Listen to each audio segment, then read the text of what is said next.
एका बाटलीसाठी तुम्ही 10, 20, ₹50 मोजता. जर उद्या प्रत्येक थेंब विकत घ्यावा लागला तर? आणि त्याहून मोठा प्रश्न म्हणजे त्या पाण्याची किंमत कोण मोजेल? शेतकरी, गरीब कुटुंब किंवा आपल्या पुढच्या पिढ्या? आज आपण असेच एका विषयावरती बोलणार आहोत, जो की आपल्या आयुष्याचे खूप महत्त्वाचा पॉइंट आहे आणि तो जोडलेला आहे. तर नमस्कार, मी मनू. आणि मी तुमची सानू. चला तर मग आजच्या विषयाला सुरुवात करूयात. सानू, विचार कर, जेव्हा तू सकाळी उठली आणि तुझ्या घरात एकही पाण्याचा थेंब नसत तर तुला कसं वाटेल? अगं म्हणू, हे लोकांसाठी फक्त कल्पना नाहीये, तर हे आता सध्या चाललेलं वास्तव आहे. हो ना. आता सध्याला आपण बघतो पेट्रोलची कमतरता जाणवली का आपण ते कसं विकत घेऊ, कसं त्याची बचत करू हे बघतो.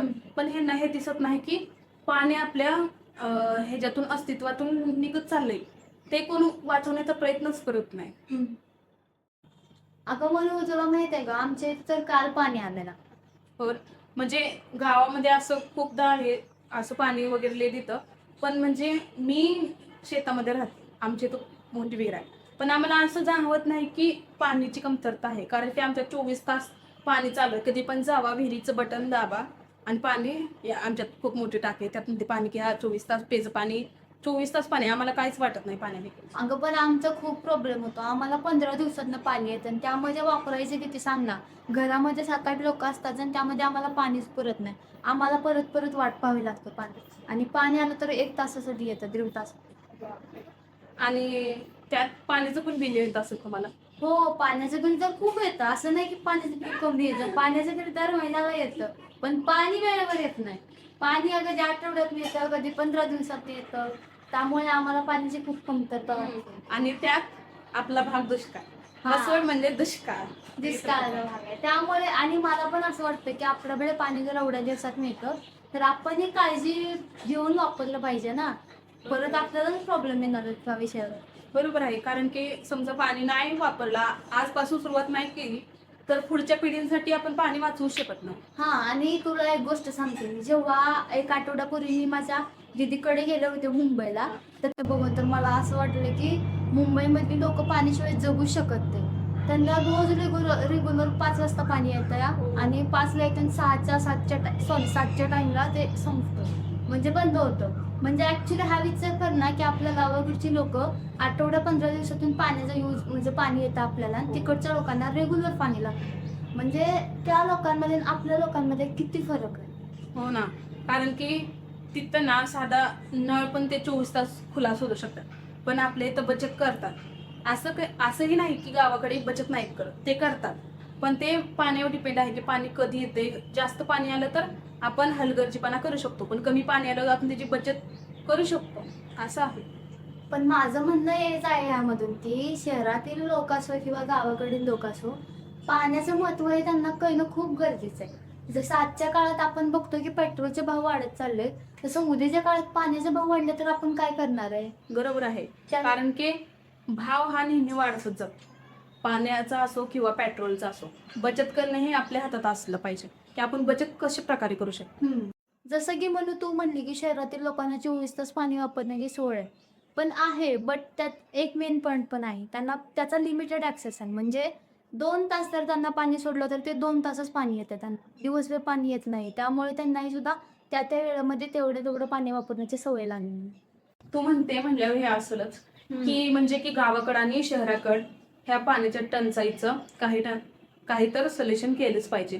हो, आणि तुला मी एक किस्सा सांगते, जो मी अनुभवलाय स्वतः. म्हणजे मी इकडे जेव्हा माझ्या मामाकडे राहते ना म्हसवडमध्ये येऊन, तेव्हा उन्हाळ्या सुट्टीमध्ये आमच्यावर अशी कंडिशन येते कधी-कधी, की पाणी नसतं घरात वापरायला, पियाला पाणी नसतंय, अंघोळीला पाणी नसतंय.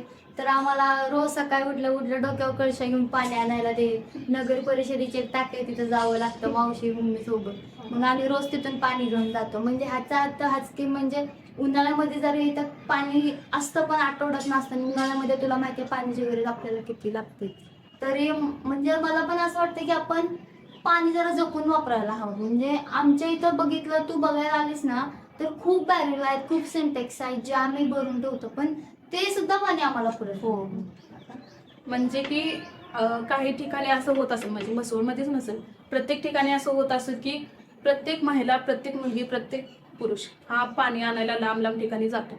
उन्हाळ्यामध्ये तर भरपूर आपल्याला दिसायला येतात. म्हणजे सध्या पण मी रस्त्याने येता जाता मी बघते की भरपूर महिला अशा सकाळ सकाळच्याच पाणी आणायला जाते, त्या लांब लांब जाते ते पाणी आणायला. आणि जे म्हणजे मी जिथं राहते तिथं तर एक झोपडपट्ट्यावाले लोक असतात, हा. ते आमच्या इकडे येतात पाणी आणायला. ते लांब लांबून येतात आमच्या इथे पाणी. म्हणजे आम्ही की ते एवढे चालून येतात त्यांच्या, म्हणजे की ते गरीब परिस्थितीमधून ते पाण्याचं कसं बचत करायचं हे पण त्यांना माहीत आहे. पावसाळ्यामध्ये थोडंसं त्यांना बचत होत असेल पाण्याची, पण पावसाळ्यामध्ये होत असेल का नसेल हे पण नाही माहिती, कारण की ते किती बचत करत असतील पाण्यावर त्यांच्यावर डिपेंड आहे. हो, बरोबर बोलतेस तू. तर तुला काय वाटतं यावर आपण काय सोल्युशन काढू शकतो? म्हणजे मी माझ्या बाबतीत, तू तुझ्या बाबतीत. खूप मोठा प्रश्न आहे हा पण माझ्यासाठी. आपण काय केलं पाहिजे? मी तर हाच विचार करेन की जेव्हा मी आंघोळीला एक बादली पाणी घेते त्या ठिकाणावर अर्धी बादली वापरायला सुरुवात करेन. कारण त्यामधून माझी स्वतःची पाण्याची बचत होईल आणि जे पाणी मला 4 दिवस पुरतंय त्यामध्ये जर मी थोडं पाणी कमी वापरायला सुरुवात केली तर ते मला आठवडाभर सुद्धा पण करू शकतो. खूप छान सवय. म्हणजे मी कशी बचत करू हे माझ्यासाठी खूप कठीण आहे, कारण की आमच्या घरी 24 तास पाणी, त्यात विहिरीचं पाणी आम्हाला 24 तास असतं, आम्हाला काय कमतरता वाटत नाही. पण मी असं काय करू की मी ती बचत करू शकतो पाण्याची? तुला काय वाटते, काय करू मी? आता हे असं समजू नकोस की तुझ्याकडे विहीर आहे म्हणून तुला पण कधी ना कधी तुझी विहीर पण आटू शकते ना, त्यावेळेस मग तू काय करणार? म्हणजे ह्याचा अर्थ की जर आपल्याकडे खूप जास्त आहे तर त्याचा वापर पण आपण योग्य केला पाहिजे ना, की आहे म्हणून वत कशाला पण यूज कर, हे बरोबर नाहीये ना. तर तूही विचार कर या गोष्टीवर की सांगू, मी असा विचार केलाय की मी झाडे लावी, म्हणजे ते माझ्या भविष्यासाठी उपयोगी पडेल. हो. तर माझा पहिला टप्पा असेल की मी झाडे लावीन. मग नंतर मग मी पाणी बचत करायसाठी काय करू शकते ह्याचा पण विचार करेन. हो, नक्की कर, कारण हे तुझ्यासाठी खूप चांगली गोष्ट आहे. आणि तुम्हालाही असेच पॉडकास्ट ऐकायचे असतील आणि आमच्या चर्चेतून आज तुम्ही काय घेतलं आणि तुम्ही तुमच्या घरातल्या पाण्याची बचत कसे कराल ते आम्हाला कमेंटमध्ये नक्की कळवा. तुम्हाला अजून नवीन टॉपिक आम्हाला सुचवायचे असतील तर कमेंट्समध्ये नक्की सांगा. हा, आणि आमच्या चॅनलला सबस्क्राईब करायला विसरू नका. आणि बेल आयकॉनला क्लिक करा. आणि भेटूया असं पुढच्या पॉडकास्टच्या चर्चेमध्ये. तोपर्यंत धन्यवाद. माझा पैसा माझा कॉन्फिडन्स.